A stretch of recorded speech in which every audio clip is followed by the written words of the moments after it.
Kembali di Kompas Petang, Pak Ruhut, ada harapan dari Pak Novel agar Pak Jokowi turun tangan, perlu atau tidak? Ya itu yang saya katakan tadi kan adik saya Saur membantah, itu nggak politik. Tapi kalau permintaan Pak Novel begitu kan jadi politik. Karena ingat loh presiden itu siapa? Ya, dan kita negara hukum, hukum panglima. Presiden diminta untuk intervensi turun, waduh ngeri kali. Ya itu nggak baik. Presiden itu sangat menghormati hukum. Jadi Pak Joko Widodo tidak mau mencampuri. Dan ingat dulu kasus Ahok. Diwanti-wanti, presiden jangan ikut campur. Emangnya presiden mau ikut campur? Enggak kok. Pak Jokowi itu sangat menghormati hukum. Beliau tidak akan intervensi. Karena itu tadi Saur saya senang sekali. Kita hormati aja pengadilan ini. Apalagi ya kalau Saur bilang ini nggak ada politiknya. Karena itu kurangi Saur katakan ini ada orang di belakang ini yang kuat. Ya. Bahkan ada yang bilang jenderal polisi. Tolonglah jangan. Hormati lembaga kepolisian itu. Polisi itu nggak begitu sebagai Kantipmas. Tolonglah. Supaya nggak jadi politik. Kalau begini kan jadi politik. Jadi aku nggak salah juga bilang jadi politik kan. Oke, jadi Pak Saur melihatnya seperti apa kalau minta tolong Pak Presiden jadinya eksekutif masuk ke yudikatif?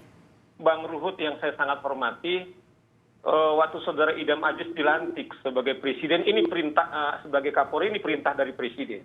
Ya, supaya saya menjawab pertanyaan Bang Ruhut. Dalam 3 bulan, kasus novel ini harus selesai. Ya toh? Kedua,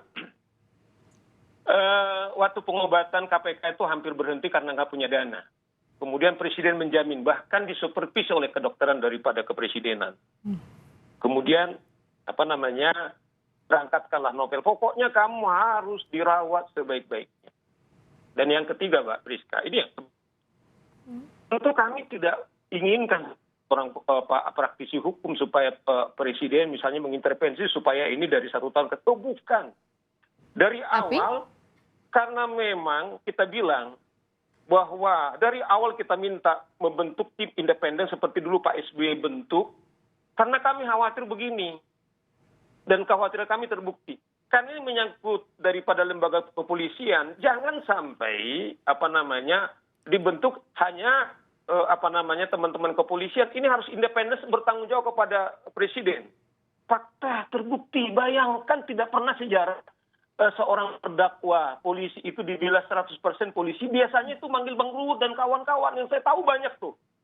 Tetapi kali ini dia itu dibela oleh polisi. Pertanyaannya adalah begini, apakah diizinkan seorang terdakwa polisi yang menurut polisi menghina lembaganya tetapi mereka bela?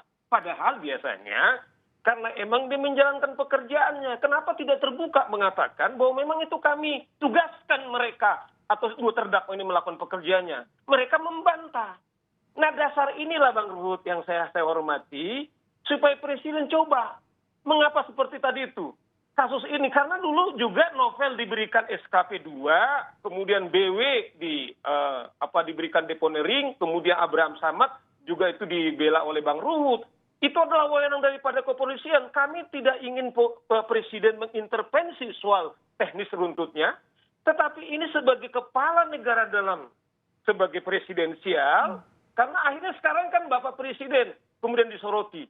Dan Novel bilang kepada saya nih, saya ngomong kepada dia kemarin hati ke hati, adalah sebagai penghormatannya dia kepada presiden. Bahkan saya bilang, saya berjanji, untuk bisa dia bertemu. Kita tangkap Pak Saur. Jadi bukan itu maksud intervensinya teknis peradilan. Baik Pak Saur, tahan dulu sebentar.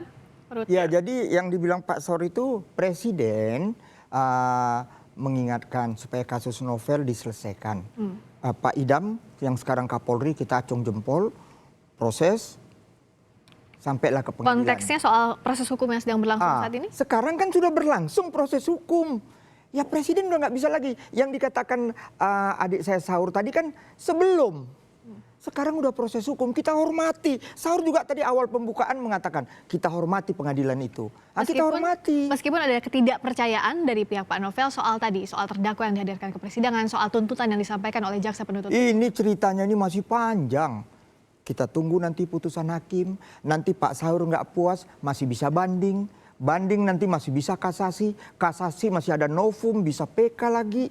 Ya, jadi masih panjang. Jangan ujuk-ujuk kita tekan-tekan terus. Ini yang saya katakan. Saya mohon Pak Saur ya, kita ini semua manusia.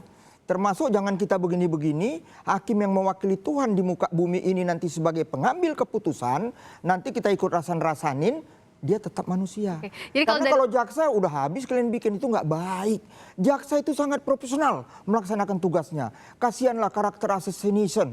Ya jaksa yang bertugas di dalam acara dibawa masalah pribadinya dan lain sebagainya. Tolong Saur ya, saya mohon ya, kita semua manusia. Oke Pak Saur, kalau tadi pihak Pak Novel masih tidak percaya dengan tadi Pak Saur. Agak loncat cara dia, nggak ada pernah kita. Cuman ini persidangan nih Bang, pengadilan itu secara terbuka, pengadilan itu membuat terbuka ini bahkan melalui YouTube Zoom. Nah publik itu yang saya bilang, ada seorang misalnya ada orang komedian, ada kemudian memberi komentar. Bang Ruhut saya kira itu juga harus dihargai juga sebagai pendapatnya. Tapi tidak ada kemudian kita mengatakan istrinya. Kita bicara soal tadi, kan sekarang proses persidangannya, kita bicara lagi soal proses persidangan yang sedang berlangsung. Pak Saur, saya mau tanya, soal ini kan sudah ada replik, nanti akan ada duplik, bentar lagi ada vonis. Kalau pihak Pak Novel tidak percaya soal proses persidangan yang saat ini berlangsung, apa yang disiapkan? Apa langkah hukum apa yang sedang disiapkan oleh Pak Saur? Kalau dibilang ini adalah harusnya murni kasus hukum. Mbak Priska, dalam struktur sistem hukum kita, kan kita nggak punya kemewahan intervensi langsung. Bahkan kita suratin aja jaksa penuntut umumnya, bahkan tidak terima. Nah problemnya korban ini diwakili oleh jaksa penuntut umum.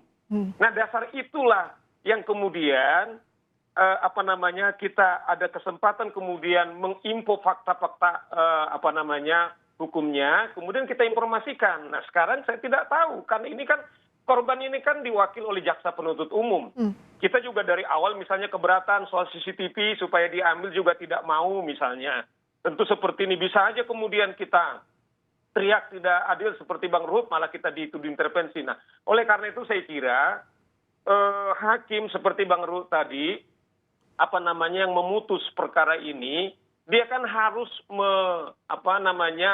mencari kebenaran material dan juga nilai-nilai yang adil yang hidup di masyarakat terlebih kepada korban. Nah, kita harapkan supaya hakim itu, kalau menurut kami jaksa penuntut umum ini adalah sudah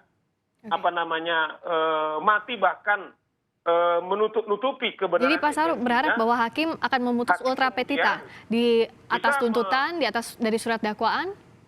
Ya, mungkin menurut saya adalah pasal 355 itu kemudian bisa terbukti seperti juga di kasus-kasus yang lain yang berkaitan kepada siraman air keras gitu loh. Ya, baik. Kalau Pak Ruhut?